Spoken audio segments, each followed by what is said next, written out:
iba't ibang lahi at iba't ibang alaman na naman, di ba? Nagbabaka na naman ako. Ang hirap talaga kapag nag-i-English tayo. Anyway, I am one of our VIPs tonight. Nakita ko sa kanyang ID. I am with Mr. Vesa. So, can you tell us more about your company? Well, it's called Vesa Digital, and essentially I've been a digital artist for 15 years, and I was among the first 5 artists to come into crypto art in 2017. That then quickly led to NFTs. So that's part of the story. What could you say about the current state of crypto? Well, it's the bull market, isn't it?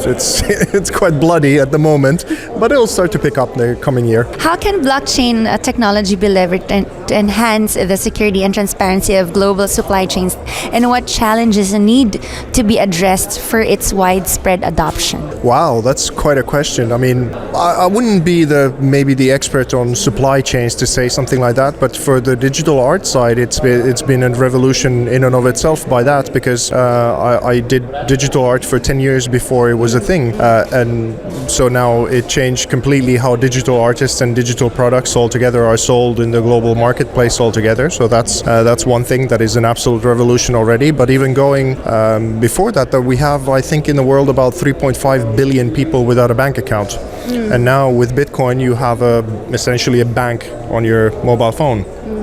So this is, and all the innovations that are going to lead from this place is an absolutely needed transformation of the global monetary system, not only the supply chain. So that's how I would start to look at it. How does your project leverage blockchain technology and Web3? Well, I have about 450 digital high-resolution original artworks, and some of them you see behind us here. And essentially what we do is that we not only sell the artwork like as a piece of canvas or something like that. What it becomes is through the IP sale of that artwork, we implement it on cars, on jets, on villas, on different things in the physical realm as well as the digital realm. So we're bridging those two together to essentially transform liabilities into new assets, or even assets that have value into further having. So that's kind of the core and essence of our company. And since we all know that we are in a bear market right now, does it even affect your company? Yeah, it certainly it has, because there's a lot less liquidity. But what's nice about it is, especially in conferences like this where you have only quality people, you don't have any of the scammers present,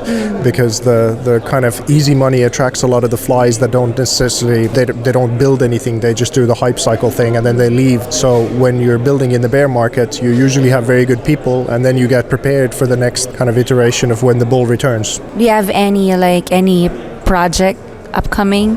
Quite a few, but the main one that we're building here in Dubai is for this mirror series, in which we do these villas and cars and all of the, like Dr. Marwan, who's the CEO of the Dubai Blockchain Center, is the main partner for the art cars, and then we're getting a lot of local support in order for us to get this thing going. But I work globally. I mean, the next project that it now just got funded for the post-production is with Brittany Kaiser, the Cambridge Analytica whistleblower. So we will be spending the whole of Christmas in Cairo finally putting that project online. But there's about, I don't know, 8 or 9 projects.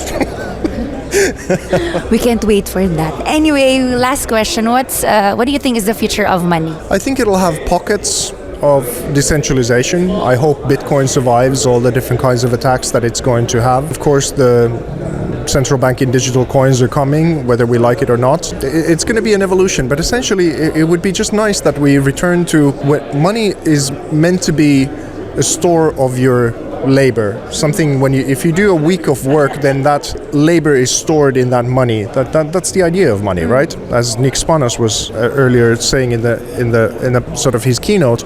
But what's been done to it through inflation and money printing, it's devaluing all of our time and our effort. So what I hope is the future of money is that people's efforts and their labor is respected with the initial premise of why the technology of money was invented to begin with. If people want to go and see my stuff, it's artforcrypto.com, and my socials are at artbyvesa, VESA. Thank you so much, mga ka-Web3 crew. Nako, tingnan natin ang kanyang mga artworks. Dito lang yan sa FOMO, The Future of Money.